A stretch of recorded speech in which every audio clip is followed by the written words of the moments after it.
welcome to Money and Meaning, Kinder Institute's blog where we tell the stories of registered life planners from around the globe. Today, I am thrilled to be joined by Roger Kennedy, Director, Chartered Financial Planner with AKFP Group in Lisburn, Northern Ireland. So welcome, Roger. Laura, thanks very much. I'm looking forward to chatting to you now.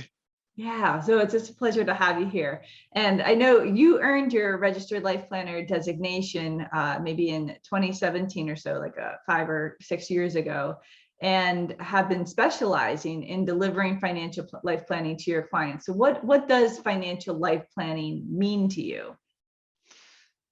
Yeah, thanks. It's a very interesting question. Yeah, I qualified a number of years ago. I was very fortunate to go through the two training camps effectively with George, who did the initial one, and then with Louis, who you know well, both experts in their field, and it was just fascinating.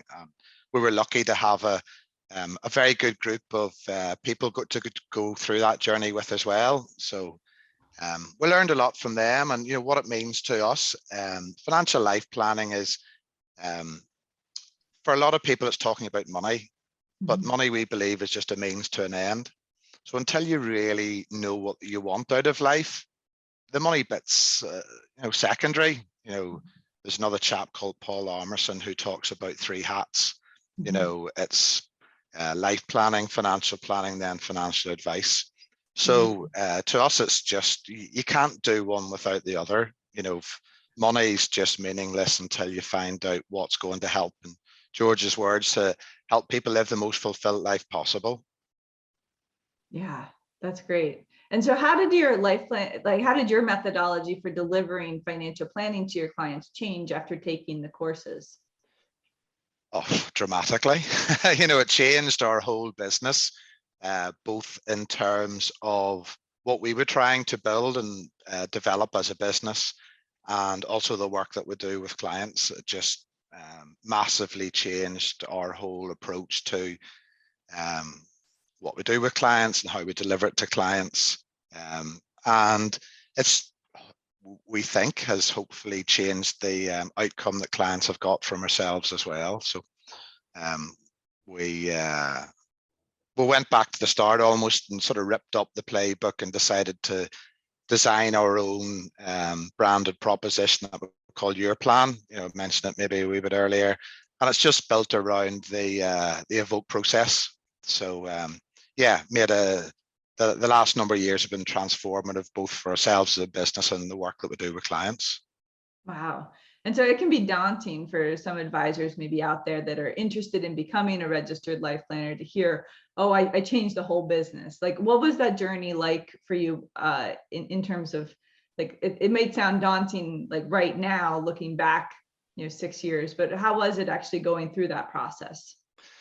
It was really exciting, to be honest, because we knew that the end result was going to help us fulfill our purpose, which is to make a difference to people's lives. So we say ripped it up. You know, we were lucky that we'd been in business. We've been here from 1995, so we've been around for quite a long time anyhow. So we had a lot of good clients who we'd done a lot of work with over a long number of years. We knew who our niche was in terms of the client bank, that we would deal with, which is largely business owners, retirees, and we developed like a young leaders proposition as well. So it wasn't, I wouldn't be put off in any stretch of imagination. It sort of depends where you've come from. You know, if you're starting a new business, I would encourage anyone to build life planning into their financial planning practice from the word go. For those who are probably transitioning more from a financial advisory practice, they have a lot of skills already around in the compliance transactional world of financial advice. So it's just making yourself open to new ideas and your way of doing things. But if you're going to be successful, you can never, you never stop learning. Yeah. So I wouldn't be put off. I just embrace it, and it's just sometimes we call it without trying to be too big-headed about it, is it's financial planning done properly. Financial life planning is financial life planning done properly. Different countries do it different ways. Some people in England will call it lifestyle financial planning, but the principle's the same. In Holland, I know from Louis, they would maybe separate it. They would have life planning standing on its own as a completely separate proposition to the financial advisory product investment management piece. So I suppose for the people watching this, it depends where you are and where you're coming from. But for us, it's just it's fine. It's just the way it should be done. Yeah. Yeah. Well, congratulations on making that transition. Like, I mean, it seems like you really embraced the whole process and saw that you could have a bigger impact with your clients, the end result being your clients living the lives that they want by adjusting your own processes in the business. Yeah, like Simon Sinek said, about start with why, and financial life planning is very good, around that, the why you're doing what you're doing and why you're helping clients and why they're living the life that they are. So it's great. I think a bit of a backstory, I suppose, is we started quite a number of years ago, and we were just a traditional financial advisory firm. I don't know if we're any good at what we did, but we felt we were doing okay, and just traditional financial advisors where you would just bring me clients, and that was okay. That was 1995, 2000, 2008. Anyone was in business just made money because they opened the doors. That's just the nature of what happened. Then the global financial crisis came along, and it was like the world stopped overnight virtually. So, open and honest about it, we had a terrible time. From 2008, 2010, 11, it was survival time. We hadn't built the sort of business that we should have. We'd wasted some opportunities. So I would say we were still pretty good as a financial advisory firm, but we weren't a good business. And then we decided it was worth continuing, and we just started a lifelong journey of learning. And the staff will tell you that, every Monday morning when we had a meeting, it was, I've read another book, and they would throw their hands up in the air and go, okay, what are we going to change now? It was going after every brand new shiny thing. So now I think we're a business that happens to be in the profession of financial life planning. And that's largely come about through the life planning journey that we've gone through as well. Yeah. And so I'm curious then, what initially drew you to Kinder Institute of Life Planning? How'd you hear about us? I can't actually remember. I think it was probably just during this journey of looking for things and looking, asking questions and looking for answers that I came across it. And I first went to the 2-day course, which was very interesting and really took me out of my comfort zone. Absolutely took me out of my comfort zone, because there were George took it, and learning about the 7 stages, and that was just completely different. I went into it not knowing what was going to happen, and but I was intrigued and interested enough by it that I then went on the 5-day, and to complete the course. And I say I was very lucky. The initial group who I went on, a number of them ended up in the 5-day course. So I had a relationship from those 7 days, to the 5-day course. Then bought the books, read the books, just learned the knowledge like anybody, I suppose. Yeah, that's great. So would you be willing to share a client success story that maybe came out of after you implemented life planning into your practice? I suppose off the top of my head, it was a youngish couple. The husband was very successful in his business career. He earned a very significant salary. His wife was a chartered accountant, and she was working in a business as a chartered accountant. Two young kids, and when we first came across them, they came to us for just financial advice. They were a bit unhappy with their own financial advisor. So with them, we took them through the process to find out what the goals were and find out what the problems were they were having. And so they had this really high income, but but life was stressful, super stressful. It was challenged to get kids out to school. Just, you can imagine, what life's like with two young kids.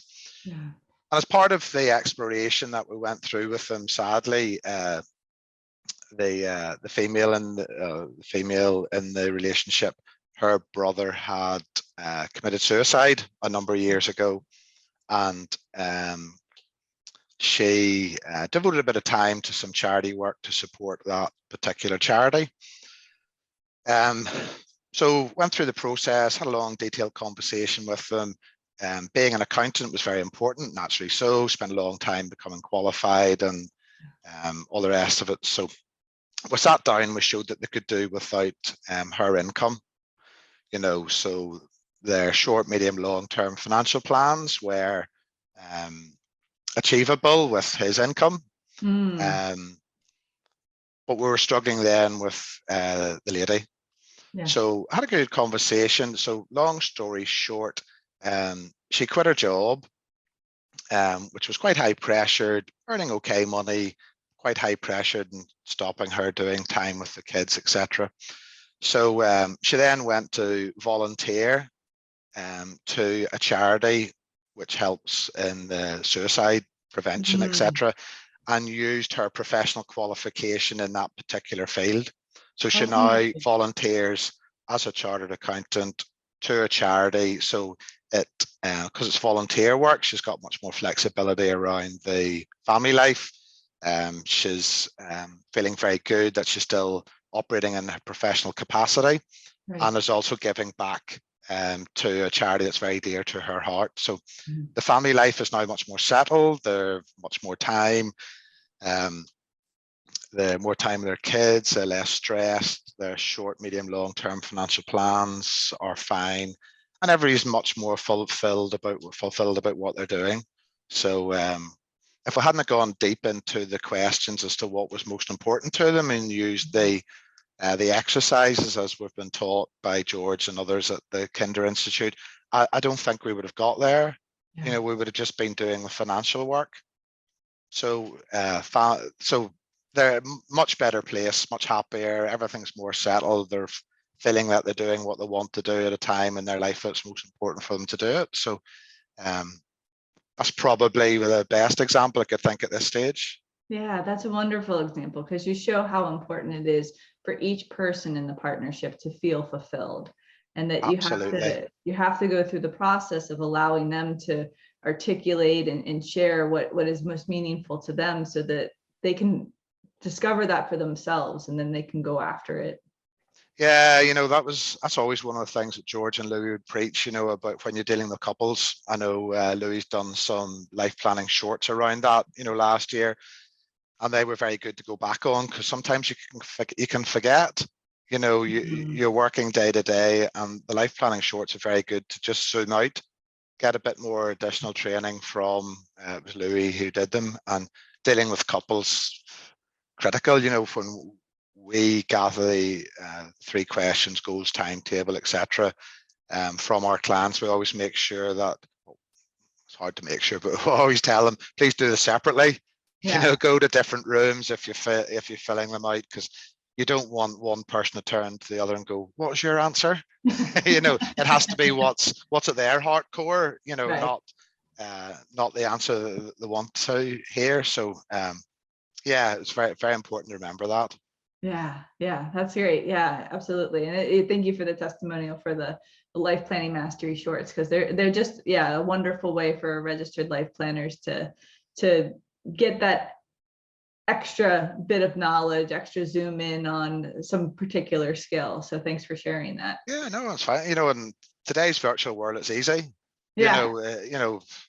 Like it or not, travel is expensive. During COVID, it was difficult, to do that. And those life planning masteries were a tremendous addition to any life planner who wanted to just catch up and make sure they were continuing to do, the right thing by clients. And so, yeah, they were great, really, really great now. Yeah. So how do you think that your personal life changed as a result of being life planned? Because as you know, having become a registered life planner, one of our most important values is that you're also living your life plan. So how did your life change as a result of getting the designation? Yeah, no, it was great.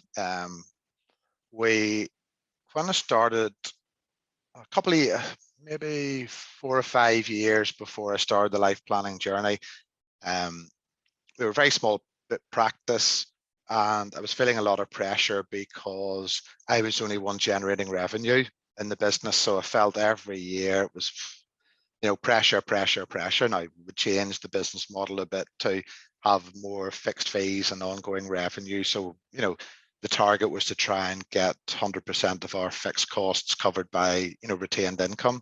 But I still felt okay. All the pressure was in me. So I developed some other financial advisors who were in the business, and we were providing certain services to them and charging a percentage of their revenue. So that was a business model that we were going down. I went through the life planning process. I was very lucky. On our 5 there, I worked very closely with a lady who's turned out to be a very good friend of mine, Linda, and Nigel, who was there as well. And as a result, directly of that work, we've got rid of those guys and we've developed our business into, we're perfectly happy to call it a lifestyle business. So we've outsourced business functions that we don't need to. Effectively, we're leveraging other people's assets. We've got staff on demand there. We've now got a very, very small core team. Got rid of some legacy clients because they didn't fit what our client profile was, which isn't about the money. They have to be nice people to work with as well. Andy Hart said, you're the captain of your own boat, and you have only so many cabins, and you can decide, who to invite on. So really, we changed our whole business. I say in terms of what we offered to clients, coming very much financial life planning, and our business itself. It's much more of a lifestyle practice than what it was. We thought we wanted to grow this big empire, but no, not anymore. And the team's happy. They work from home 3 days a week, they're in the office 2 days a week. Everybody's much more relaxed. We're just now doing great work for great people. And I like to think that we're walking the talk now, what just talking it. So yeah, it's just been tremendous difference to our business. To me personally, I'm much more free in terms of not tied to the office. Spend more time with family. Kids are at school because they grow up very, very quickly. And if we hadn't changed this practice as a result of the life planning that we'd done, it still probably would have been 8 in the morning, 6 at night, suit, shirt and tie, stuck in the office. So yeah, just been personally great. Yeah. Wow. What do you think is one piece of advice that you wish that you knew when you were first starting to implement life planning into your practice that you'd like to share with other life planners in that position? I'm going to say 2 things, if that's okay. Patience. Of course. You need a bit of patience. Patience is key because you have to learn yourself. Some of the exercises that you go through with the life planning take you out of your comfort zone. So a bit of patience to build that into your practice, because it's very easy if you're outside your comfort zone just to go back to what you know best, which isn't having those conversations. It's not lighting the torch. So a bit of patience to make sure that you've decided that's the journey you want to go on, and it doesn't change overnight. Yeah. And I suppose the other thing is just never stop learning. Always, what got you here won't get you there. So never stop learning. Always have that inquisitive mind of reading, learning, watching, listening, whatever your method of gaining knowledge is, because you're becoming a better person. And if your goal, which it is with life planning, is to make a difference to people's lives, you can only enhance what you're doing for people. Yeah. Yeah. So that's 2, sorry. Yeah, Not no, one. I love it. These are 2 fantastic pieces of advice. Thank you. So what would you say is next in your own life planning journey? Yeah, very interesting question. I set up a business in lockdown actually as well, which is business coaching. Most of our clients in financial life planning are business owners or executives. And the journey that I went on to learn, how to be a business owner and how to hopefully try and become a business that happens to be in the profession of financial life planning. I learned a lot of stuff. So I'm developing a coaching business as well to deliver to clients to help them scale up, become better businesses, etc. So there's I'm a qualified scaling up coach. So my own journey is by 2025, I'm going to be spending a couple of days a week at financial life planning, a couple of days a week at the business coaching. And that's what I want to do, because both make a difference to people's lives. I mentioned when we were chatting, Laura, we just became a certified B Corp, and that's just a natural extension of what we're trying to do for people. So yeah, that's my own personal journey, is to develop this additional career, which just goes hand in hand with the financial life planning company, because we deal with business owners and there's a bit of don't want to say cross-selling, because it's not, but we can help on both sides of the equation of financial life planning and the business coaching. And particularly in the business coaching, particularly with the business owners, the life planning experience that we've got can help them as individuals. So it's working with them in their business to help them scale it up, but also working with them as individuals, because like most business owners, they can just be, nose to the grindstone, run. So the life planning experience transfers well into that particular field also. Yeah. Oh, they sound perfectly complementary. That sounds great. Yeah, hopefully. Yeah. You can hear a lot of energy in your voice around talking about it, because it seems like a passionate for you. Yeah, very much so. It is something I could witter on for hours about Northern Ireland, how we're going to try and change the whole economy of the country, etc., by making it a better place. And I think, the life planning, the financial life planning, the business coaching, the B Corp, there's a lot of good stuff there. And yeah, it's something I'm very passionate about. Yeah, I can hear that. Thank you. So our favorite question, as you know, is anything else? Anything else? I'll share. I mentioned it to you earlier, we've had to adapt to maybe different ways of doing things for people. Lockdown, COVID's been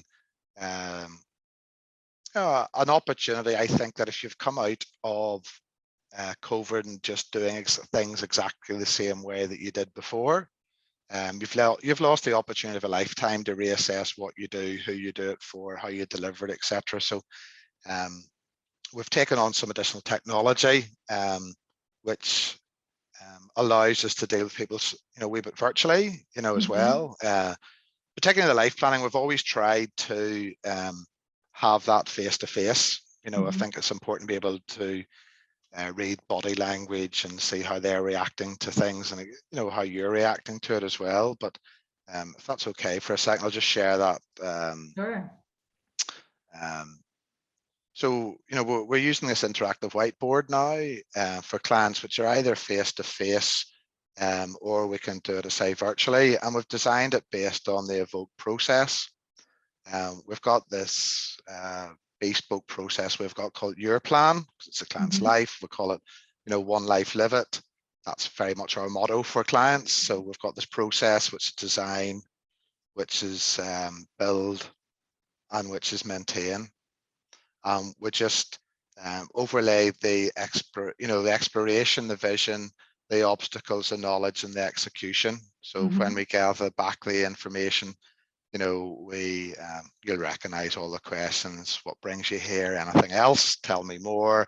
Allows us to go deep and have this conversation with clients and record it, and rather than writing it on a bit of paper. And there's always been the challenge of keeping eye contact with them. This works very well. It allows clients we share it with them, so it allows them to go in and think about it in their own time scale. They may go through question 1, question 2, question 3.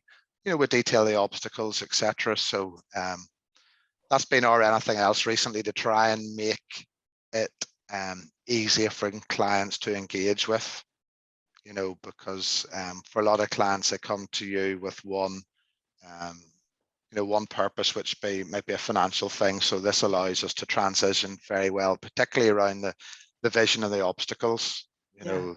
So that's been the anything else, which was very good for us, you know, to keep moving forwards. Yeah, that's an excellent visual too for the client to see. Yeah, wow. That, I mean, it really sounds like you took advantage of what was happening in the world with COVID and wanting to make things easier for your clients to actually start to live into their fulfilled lives. Yeah, you know, and you know, we do customer surveys and feedback, and every year when we see clients, we give them action points the next 12 months, you know, so to help moving them forward on their financial life journey. And it can be financial matters, or it could be what we call more life planning matters, which is maybe going to see their son in Australia. So we break this long-term financial life plan into 12-month action points. So we see clients every year and we give them the action points. And one of the feedback was very, very good, but we need a little nudge, maybe halfway through the year. Yeah. So again, we've taken technology to give that nudge to clients, you know, and when clients come back and you've given them 12 things to do, or 5 things, or 2 things throughout the year, and they tell you that they're on track to achieve their lifetime's objectives, you know, no better feeling. You know, that's a reward that you get, isn't it? Absolutely. Absolutely. Well, this was such a pleasure, Roger. Thank you so much for taking the time to talk with me. Oh, my pleasure, Laura. Thank you now for asking me to chat. And I say, apologize if I went on too far, but you know, life planning makes you very passionate about things, so it does. So yeah, that's very true. Yeah, no, we can hear your passion for life and for life planning coming through in this conversation. So thank you very much. no, my pleasure.